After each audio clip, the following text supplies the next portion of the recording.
حبه يا أمير، اللحوم كثيرة. أنت على أي أساس حللت إنه لحم المطي أطيب لحم؟ تفضل. شوفوا، أعطيكم فد معلومة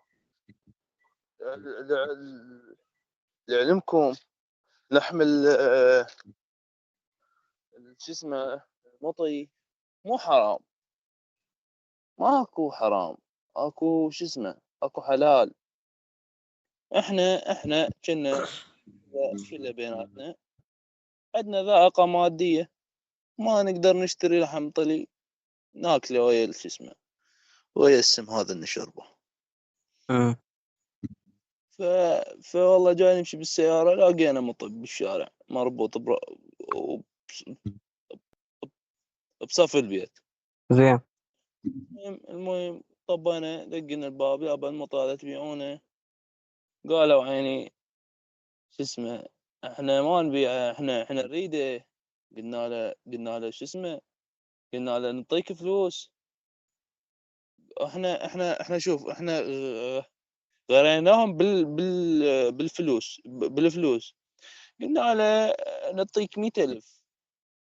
اخويا احنا مو اول حكايه 100,000، لا، بالبدايه 50، انه ب75، انه ابويا على 100. هو صار له واس يبيعه.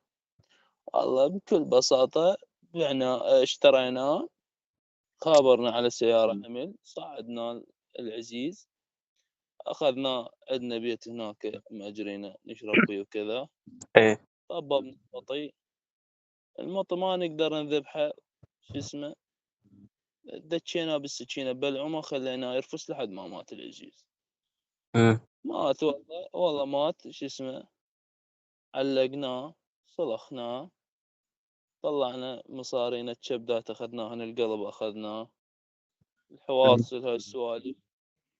والله صلخناه، غسلناه، رتبناه، قصقصناه، حطيناه بالمجمدة. زين. والله جاء يوم جايبين الجماعة أوزو 7، يعني لازم لحم، ضروري اللحم. أخذنا الضلع مالته قبل يوم، خليناه بالخل. زين. ثاني اوكي يوم اوكي، عينه. انت راح ايش تشرح لي وكم واحد انتم كم لكم اكلت باوع انتم يعني بالاخير اكلتوا المطي؟ طبعا شلون لا، ده كنا طيب أطيب انت شي من خلال ما اكلت المطي او لحم المطي، شهر. شلون قلت انه هو اطيب لحم؟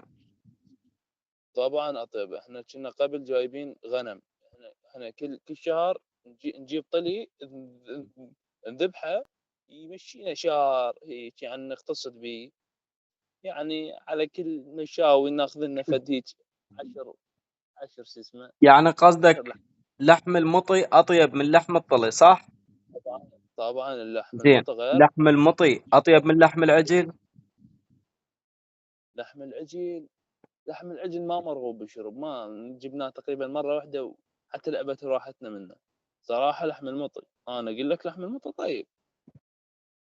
زين.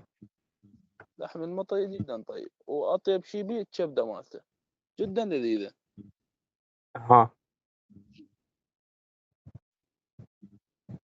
شكرا امير.